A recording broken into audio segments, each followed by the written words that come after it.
En la víspera de la boda de mi hermana, recibí un mensaje que lo cambió todo. Tú no eres familia de verdad. No hace falta que vengas mañana. Lo leí 2 veces. Después respondí con una sola frase. Mi madre se rió y dijo que yo estaba fanfarroneando, que por la mañana estaría en la puerta con una disculpa, como siempre hacía. Ella todavía se reía cuando se fue a dormir. Por la mañana, cuando sonó el teléfono, la risa se había esfumado por completo. Pero antes de continuar, checa si ya estás suscrito al canal y escribe en los comentarios: ¿desde dónde estás viendo este video? Nos encanta saber hasta dónde están llegando nuestras historias. Mi nombre es Teresa Fuentes. Tengo 68 años, canas que dejé de pintarme hace tiempo y manos que han cargado más peso del que cualquier persona debería cargar en una sola vida. No estoy contando esta historia porque quiera que sientan lástima por mí. La cuento porque pasé décadas pensando que dar era lo mismo que ser amada, y tardé mucho tiempo en entender que no lo es. Todo empezó 3 meses antes de la boda de mi hermana, Concepción.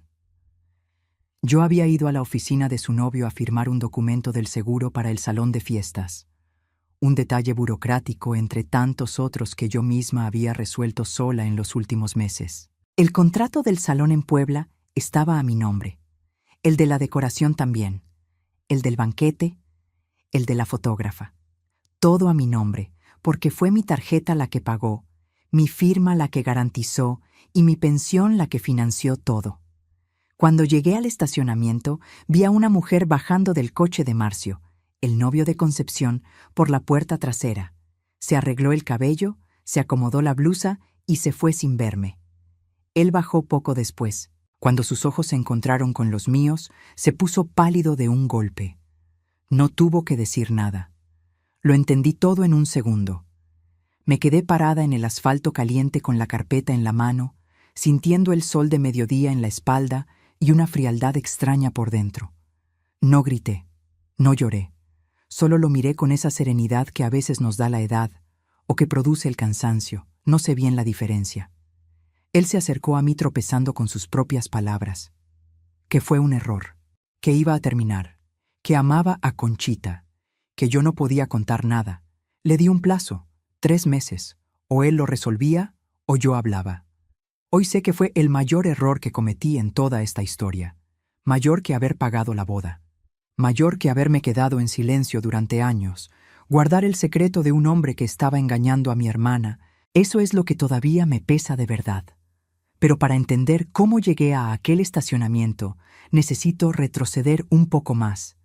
Mi padre murió cuando yo tenía 42 años.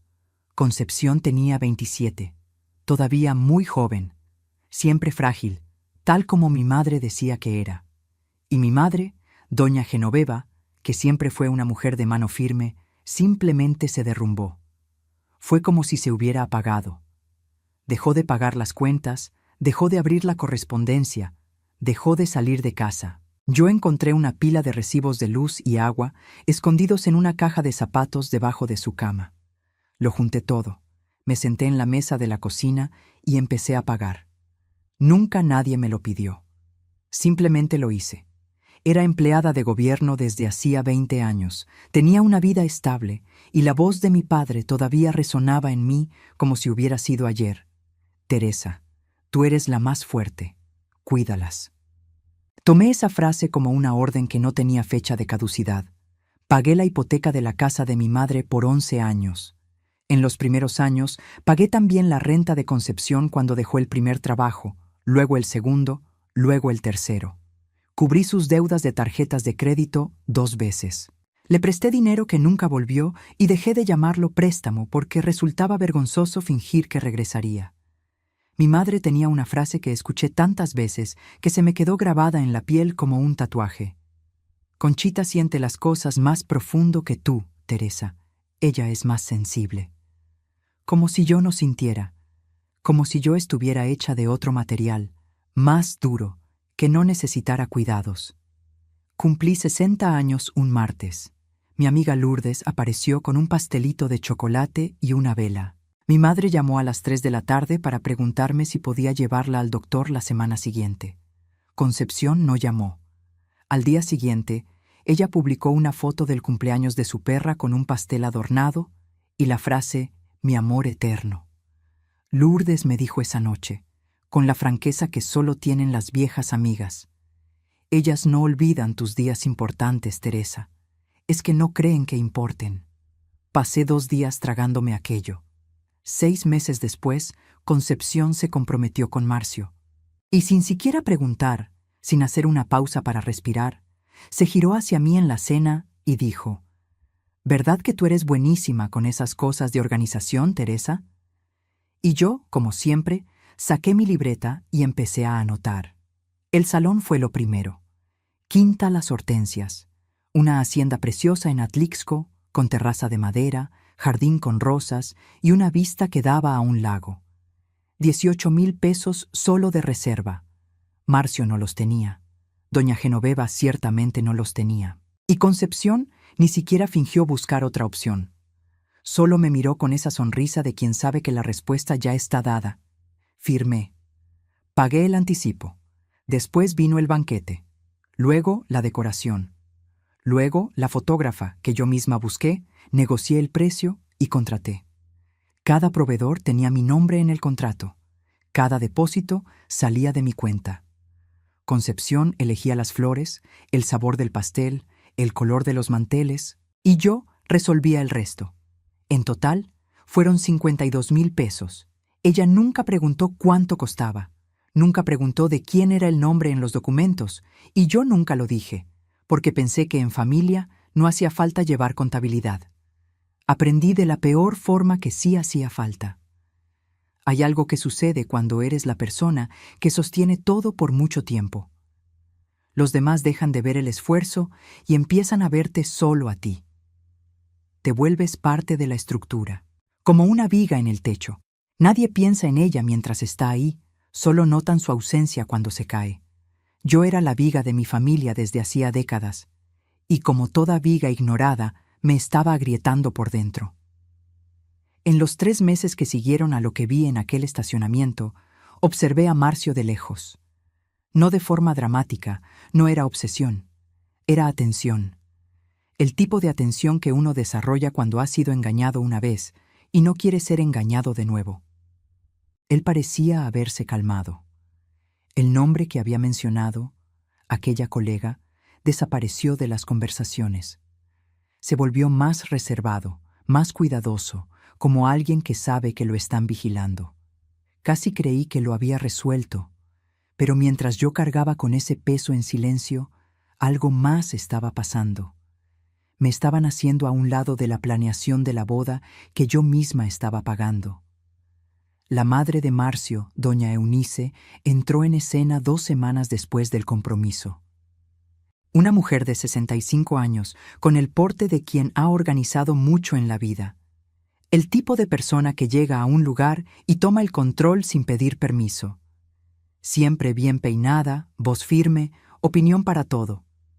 Cuando nos conocimos en una reunión de planeación a la que nadie me avisó, me enteré por Lourdes, que vio una foto en las historias de Concepción. Doña Eunice me miró por encima de la mesa y dijo, con esa sonrisa educada de quien sabe exactamente lo que hace: «Qué bueno que la familia esté tan involucrada, pero tal vez la novia prefiera llevar las cosas con su mamá, ¿verdad?». Miré a mi madre esperando algo, una palabra, un gesto. Ella asintió y dijo, «Sí, es que Teresa a veces quiere mandar en todo». Aquello me dolió de una forma para la que no estaba preparada. No porque fuera novedad, era exactamente lo que mi madre siempre hacía. Me dolió porque fue frente a una extraña, con ligereza, como si fuera un comentario inofensivo sobre el clima. En los días siguientes, me di cuenta de que habían creado un grupo de WhatsApp nuevo sin mí. Me enteré porque la florista me mandó un correo con cambios en los arreglos que venían de notas del grupo de la novia. Notas que yo jamás había visto. Llamé a Concepción. No contestó. Le mandé mensaje preguntando por los cambios. Respondió horas después con pocas palabras. «Mi mamá y Eunice me están ayudando ahora». Pocas palabras. Después de 52,000 pesos. Llamé a mi madre esa noche. tratando de que no se me quebrara la voz. Le dije que seguía siendo yo quien pagaba todo, que tenía derecho a saber qué se estaba cambiando. Ella suspiró. Ese suspiro largo que usaba desde que yo era niña, el que decía, «Eres una difícil», sin usar las palabras. Y dijo que ese era precisamente el problema, que yo siempre convertía todo en una cuestión de dinero, que Concepción se sentía sofocada por mi presencia. Sentada a oscuras después de colgar, abrí la computadora y me quedé mirando la carpeta con todos los contratos. Mi nombre en cada línea. Teresa Fuentes, Teresa Fuentes, Teresa Fuentes. No sé bien qué buscaba ahí. Creo que solo quería recordarme a mí misma que yo existía. Intenté una última charla con Concepción. Le pedí ir por un café, solo nosotras dos. Llegó 40 minutos tarde, con el celular en la mano todo el tiempo, y antes de que yo terminara el primer trago dijo, «Sé que has hecho mucho, pero lo haces todo tan pesado, Teresa. Parece que es tu boda, no la mía». Le dije que había gastado 52,000 pesos. Me señaló como si acabara de confirmar su punto. «¿Ves? Siempre el número, siempre el dinero». Pagué los 2 cafés. Fui al coche. Me quedé sentada mirando por el parabrisas 10 minutos, viéndola cruzar la calle con el teléfono en la oreja, riéndose de algo. El coche que ella manejaba tenía el seguro pagado por mí los últimos 2 años. No lloré. Solo sentí ese cansancio que no es del cuerpo, sino del alma. El cansancio de quien ha dado tanto que ya no recuerda cómo es no dar. Fue esa semana cuando Marcio dejó de mirarme a los ojos por completo. Cada vez que yo aparecía, desviaba la mirada. Lo tomé como una señal de culpa por lo que vi en el estacionamiento. Tal vez arrepentimiento. Tal vez de verdad había terminado aquello. Quería creerlo. Necesitaba creerlo, porque la alternativa era demasiado pesada para cargar. Así que me permití creerlo. Y ese fue mi segundo error. 2 días antes de la boda, fui sola a la Quinta Las Hortensias. Caminé por el jardín, pasé la mano por la madera de la terraza, miré el lago que reflejaba la tarde. La gerente del lugar, una muchacha llamada Patricia, me encontró en la entrada con una sonrisa cálida. «Todo confirmado, doña Teresa. Va a ser hermoso». Regresé a casa. Hice la cena. Le di de comer a mi gato viejo, Bolillo. Me senté en el sofá y me dije que en 2 días todo habría terminado. Concepción estaría casada. Yo habría cumplido mi parte y tal vez, solo tal vez, las cosas se volverían más ligeras. A las 9:14 p.m., mi celular vibró. Era un mensaje de Concepción. El mensaje decía, «Teresa, ya lo platicamos, mi mamá, Eunice y yo, y creemos que es mejor que no vengas mañana. Es un día para la familia de verdad. Espero que entiendas». Lo leí 3 veces. Familia de verdad. Fui a la ventana y me quedé mirando la calle allá abajo sin ver nada. Mi cabeza estaba extrañamente tranquila. No esa tranquilidad de paz, sino la quietud de quien recibe una descarga eléctrica y el cuerpo aún no la procesa. Llamé a Concepción. Buzón. Llamé a mi madre. Contestó al segundo timbre con una voz ya ensayada, ya preparada, diciéndome que era lo mejor para todos, que Concepción necesitaba un día tranquilo, sin presiones. «¿Qué presiones?», pregunté. «Ya sabes cómo eres, Teresa. Eres muy intensa». Colgué. Me senté en la orilla de la cama y me quedé mirando la pared 20 minutos. Después me llamó Lourdes. Ella había visto algo en el celular. Concepción le había tomado captura al mensaje que me mandó y lo había publicado en el grupo de las damas, ese del que yo nunca formé parte. Su frase era, «Finalmente, sin dramas en mi boda». Las respuestas llegaron rápido. Risas, corazones. Una dama escribió, «Eso, amiga». Otra, «Que se cuide». Mi sobrina, hija de otro hermano, había mandado un emoji de una mano diciendo adiós. Me quedé sentada con el teléfono en la mano casi 2 horas. No lloré. Rebusqué en 8 años de memoria como quien abre un baúl pesado. Los recibos de mi madre pagados mes a mes. Las deudas de Concepción que yo cubría sin preguntar. los años de renta, de seguro de coche, de emergencias que siempre eran urgentes y nunca iban seguidas de un gracias. Y ahora, 52,000 pesos en contratos con mi nombre y un mensaje diciendo que yo no era familia. Tomé el celular y le escribí una respuesta a Concepción. 5 palabras. Está bien. Págala tú misma. Lo envié y solté el celular en el colchón. 3 minutos después, Lourdes me llamó de nuevo. Concepción también le había tomado captura a mi respuesta y la había mandado al grupo. Su comentario: «Dios mío, qué absurdo». Una dama respondió: «Se cree la dueña de la boda». Mi madre me mandó un mensaje aparte: «Me estás avergonzando, Teresa. Ya basta». No respondí. Abrí la computadora, abrí la carpeta, cada contrato, cada recibo, cada comprobante de transferencia, mi nombre en cada línea. No dormí esa noche. A las 7 de la mañana, sentada a la mesa de la cocina con una taza de café enfriándose en mi mano, con Lourdes a mi lado, que había llegado a las 6 sin que yo se lo pidiera, como hacen las amigas de verdad, tomé el teléfono y marqué a la Quinta Las Hortensias. «Buenos días. Habla Teresa Fuentes. Quisiera cancelar la reservación a mi nombre para el evento de hoy». Del otro lado, un silencio. Después la voz de Patricia, cuidadosa: «¿Está segura, doña Teresa? El evento es en pocas horas». «Estoy segura. El contrato está a mi nombre. Estoy ejerciendo mi derecho de cancelación. 4 llamadas, 12 minutos. El banquete, la decoración, la fotógrafa». Cada uno respondió de la misma forma: educación, confirmación y finalmente el correo de cancelación llegando a mi bandeja de entrada uno tras otro. Mi voz no tembló en ninguna llamada. Mis manos sí. Las presioné contra la mesa entre una llamada y otra, sintiendo la madera fría bajo las palmas, anclándome. Lourdes se quedó callada al otro lado de la mesa, sólida como siempre, y cuando terminé la última llamada, puso su mano sobre la mía y no dijo nada. No hizo falta. 52,000 pesos de boda cancelados en 12 minutos. No por venganza, porque cada uno de esos contratos tenía mi nombre, porque la persona cuyo nombre estaba en ellos había sido informada de que no era familia. Y si no era familia, tampoco era fiadora, ni patrocinadora, ni la viga que sostenía el techo. Cerré la computadora, miré por la ventana. El bolillo saltó a mis piernas y se quedó ahí, pesado y caliente. Lo dejé quedarse. Sabía lo que venía. Al otro lado de la ciudad, en Cuernavaca, mi madre se despertó temprano. Supe los detalles después por mi prima Claudia, hija de mi tía Rosa, hermana de mi padre, que siempre fue discreta pero ponía atención a todo. Doña Genoveva estaba en la cocina cuando vio mi respuesta de la noche anterior. La leyó en voz alta para doña Eunice, que había llegado a las 7:30 para ayudar con los últimos preparativos. «Mira lo que respondió Teresa. Cree que nos va a asustar». Doña Eunice apenas miró. «Está fanfarroneando. Ese tipo de gente siempre amenaza y no hace nada».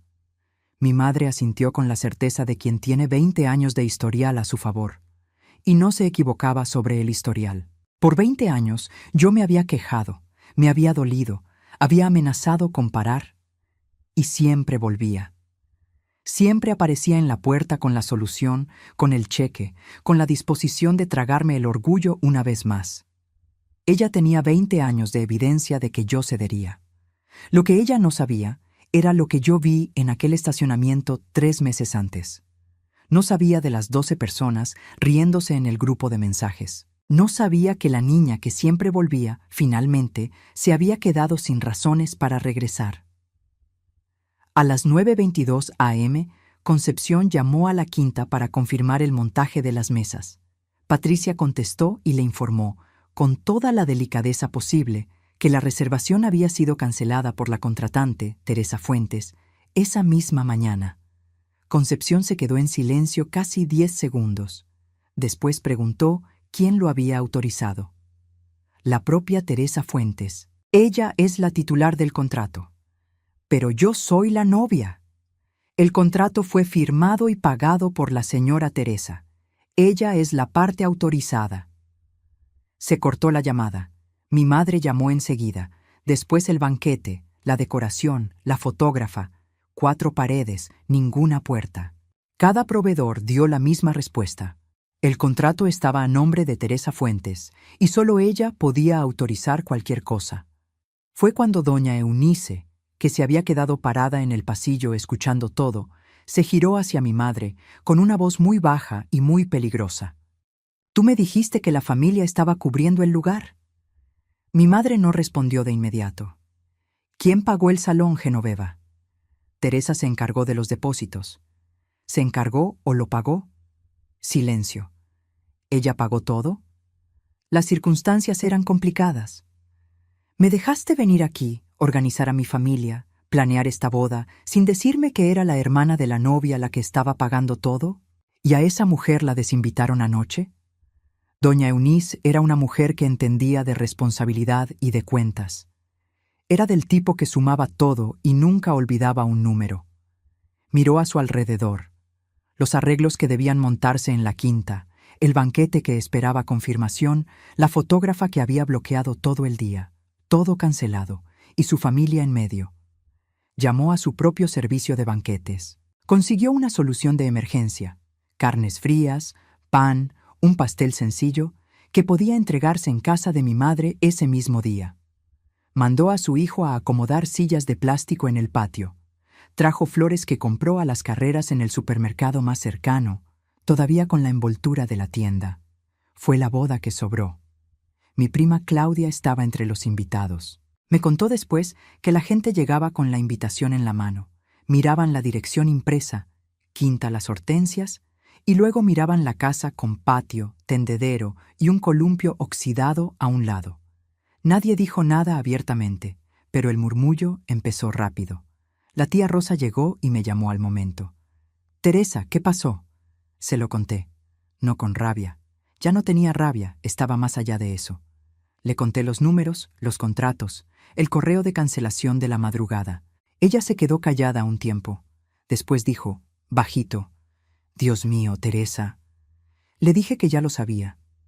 Mientras tanto, sentada en mi sofá con el bolillo y con Lourdes en el sillón de al lado, yo recibía las actualizaciones de Claudia como reportes de guerra: sillas prestadas de la iglesia, mesa con un mantel que no llegaba a las orillas, pastel de súper con el nombre mal escrito en el primer intento. Concepción todavía no salía de su cuarto a las 11 de la mañana. No sentí placer. Habría sido más fácil si lo hubiera sentido.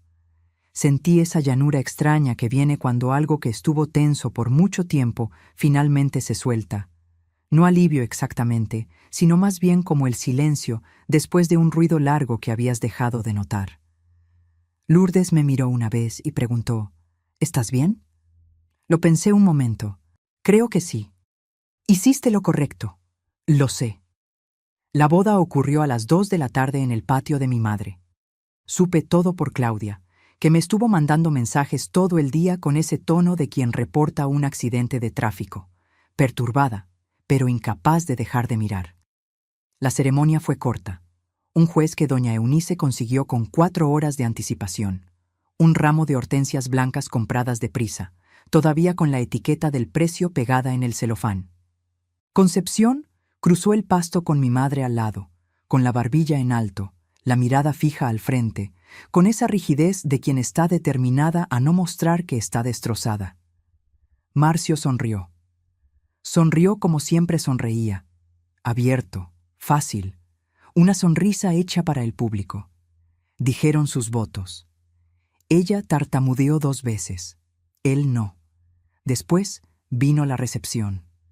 La gente comió bocadillos y bebió refresco en vasos desechables. Alguien conectó un celular a una bocina portátil y puso una lista de reproducción de Spotify. Claudia me mandó una foto del pastel, rectangular, con merengue blanco, y encima escrito «Felicidades Concepción y Marcio», con esa letra de pastelero de supermercado. Ya puede quedarse con su caridad. La frase que mi hermana había escrito la noche anterior en el grupo para que todos se rieran, circulaba ahora de boca en boca entre los invitados, que ya sabían lo que había pasado. Y se enteraban de más, porque mi tía Rosa le había contado a mi prima, que le contó a su esposo, que le contó a su cuñada, que le contó a la colega de trabajo que estaba sentada al lado. En los círculos familiares, la verdad no necesita megáfono. Se esparce con susurros y miradas. Fue a las 3:15 cuando la bomba estalló. Había una mujer llamada Sandra en la mesa de la familia de Marcio, colega de su oficina, invitada porque ayudó a cerrar un contrato importante el año anterior. Estaba en su segunda copa de vino y platicaba con 2 amigos de Marcio sobre chismes de la oficina. En un descuido que probablemente lamentaría por años, mencionó el nombre, la famosa colega del estacionamiento, pensando que era un tema ya conocido. No lo era. Los amigos se miraron entre sí. Sandra se dio cuenta del error, pero ya era tarde. La información salió de su mesa en menos de 10 minutos. Pasó por los primos, llegó a la madrina principal, que fue directo con Concepción. Mi hermana se quedó parada en medio del patio, con su vestido de novia y el ramo todavía en la mano. Preguntó el nombre en voz alta, con una firmeza que debió costarle mucho. Marcio se puso blanco. Intentó arreglar el desastre. Dijo que no era nada, que ya había terminado, que no era lo que parecía. Solo que sí lo era. Y él sabía que ella lo sabía. El ramo cayó al pasto. Concepción se sentó en la silla de plástico más cercana y se quedó mirando al suelo como si tratara de leer algo escrito ahí. Doña Eunice cruzó el patio, agarró a Marcio del brazo y se lo llevó a la calle. Se fueron sin despedirse. Doña Genoveva se quedó parada junto a la mesa del pastel. Claudia me escribió: «Tu mamá está mirando el pastel del súper con cara de que ya no sabe qué hacer con su vida». Los invitados se fueron yendo poco a poco, con esos adioses rápidos y abrazos breves de quien necesita irse pero no sabe qué decir. Nadie partió el pastel. A las 4 de la tarde, el patio estaba vacío. Yo estaba en casa, en el sofá, comiendo galletas directo del paquete porque no había tenido ganas de cocinar. El bolillo dormía en mi vientre. Lourdes ya se había ido. La televisión estaba en silencio. No sentí victoria. Nunca la sentí en ningún momento de ese día. Sentí el silencio de quien ha estado cargando un peso enorme por demasiado tiempo y de repente lo pone en el suelo, y los brazos todavía no saben qué hacer con el espacio vacío. A las 6 de la tarde mi celular sonó. Era Concepción. Contesté sin decir nada. Me quedé esperando. Su respiración era irregular, de esa que viene después de muchas horas llorando, cuando el cuerpo ya se cansó del llanto, pero aún no sabe cómo parar. Me preguntó cuánto tiempo hacía que yo lo sabía. Le dije que 3 meses. El silencio que siguió tenía peso. No hizo la pregunta como una acusación. La hizo como quien intenta medir el tamaño de una pérdida. 3 meses. Estaba contando los días, las cenas familiares, las veces que estuvimos en el mismo lugar con aquello entre nosotras. Cuando me preguntó por qué no se lo había dicho, se lo expliqué con toda la honestidad que me quedaba. Si te lo hubiera dicho, mi mamá habría dicho que yo era una envidiosa, que quería destruir tu felicidad, y tú le habrías creído. No discutió. Ese fue el momento más extraño de toda la conversación, la falta de discusión, porque en el fondo ella sabía que era verdad. Sabía cómo se habría contado esa historia, cómo me habrían señalado, cómo el mensajero se habría vuelto el villano. Pero también le dije que fue un error quedarme callada, que ese secreto no me pertenecía, que debí poner la verdad sobre la mesa de inmediato, sin importar las consecuencias, y dejar que ella decidiera qué hacer con su propia vida. Lloró un poco más. Después la línea se quedó en silencio y se cortó la llamada. No fue un perdón, no fue una reconciliación. Fueron solo 2 hermanas reconociendo, al mismo tiempo y por primera vez, el tamaño del desastre. 2 días después, mi madre llamó. Sin un hola, sin un ¿cómo estás? Directo. ¿Ya estás satisfecha? Respiré hondo. No respondí a su pregunta. Dije lo que tenía que decir, que pagué la hipoteca de su casa por 11 años. Que cubrí las deudas de Concepción más veces de las que podía recordar, que puse 52,000 pesos en una boda y me desinvitaron la víspera, que no estaba satisfecha, estaba exhausta y que ya iba a parar. Dijo que si mi padre estuviera vivo, nunca me habría dejado actuar así. Me quedé con eso en la mano un momento. Después dije, con más calma de la que esperaba tener: si mi padre estuviera vivo, él me habría pedido que parara hace mucho tiempo, porque él sí me conocía. Colgó.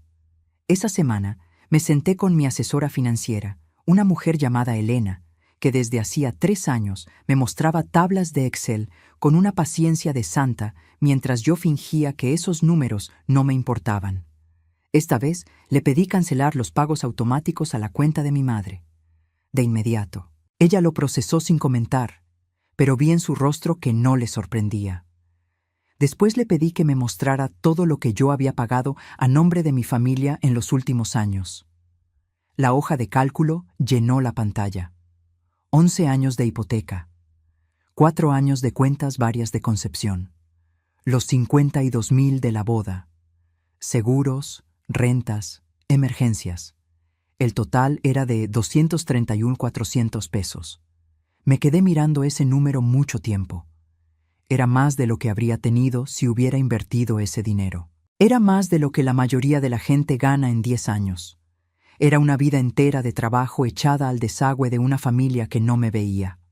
Le mandé un correo formal a mi madre, con copia a Elena, informándole que los pagos cesarían de inmediato y que ella debía buscar sus propios medios. Educada, claro, sin rabia, solo definitiva. Lourdes me vio para cenar esa noche. Me preguntó cómo me sentía, como quien soltó un peso que cargaba desde hace tanto que ya había olvidado que el peso no era mío. Ella levantó su copa. Bienvenida de vuelta.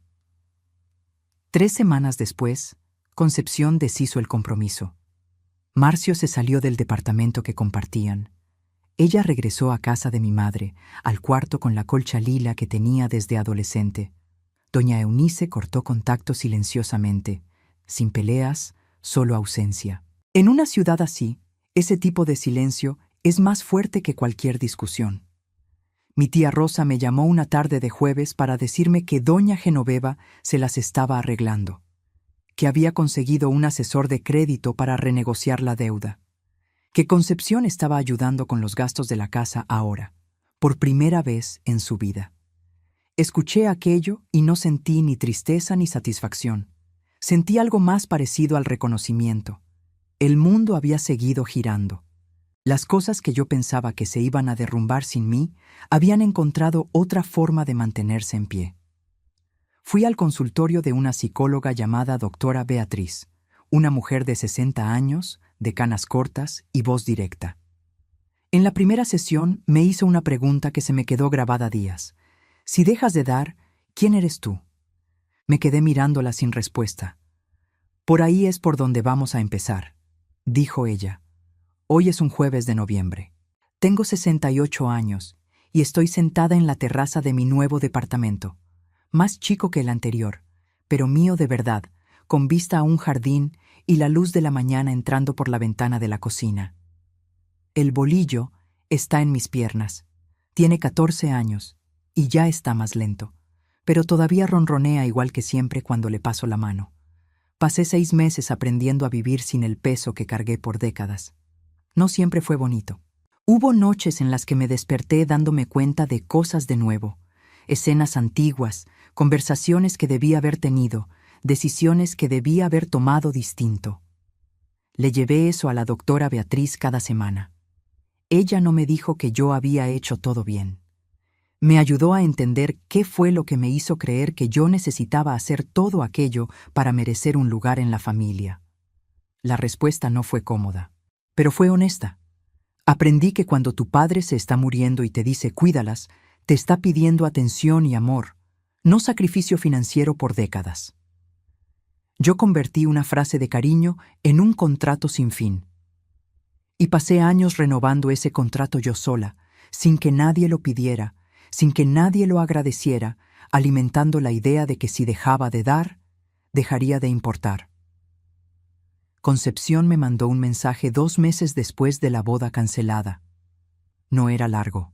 Decía que finalmente estaba entendiendo el costo de tener a alguien que sostiene todo por ti, porque ahora ella estaba sosteniendo sus propias cosas por primera vez, y era pesado, que lo había dado todo por sentado, que me extrañaba, pero no esperaba que yo volviera, solo quería que lo supiera. No borré el mensaje, tampoco respondí.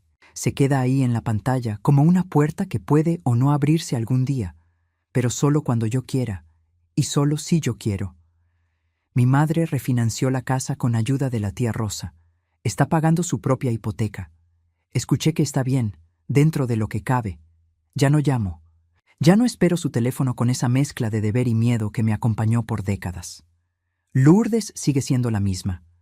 Aparece con comida cuando la necesito, me dice la verdad cuando no la quiero oír y se queda en silencio cuando eso es lo que sirve. Ella me enseñó más sobre la amistad que cualquier cosa que haya leído o escuchado.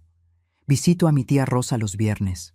Tomamos café, me cuenta las novedades de la familia con esa delicadeza que siempre tuvo, sin juicios, sin dramas. Es un tipo de contacto familiar que yo no sabía que existía porque nunca había tenido espacio para él. Fui al panteón un domingo de octubre. Me senté en el pasto cerca de la lápida de mi padre. Se lo conté todo, no como un reporte, sino como una plática. Le dije que cumplí la promesa que escuché en su voz durante 26 años, que cuidé, que pagué, que sostuve lo que había que sostener, y que ahora me estaba cuidando a mí. Me quedé en silencio un rato. El sol estaba de ese color dorado de las tardes de octubre, calentándome la espalda con una gentileza que solo el fin de año tiene. Un pajarito se paró en la orilla de la piedra, se quedó un segundo y se fue.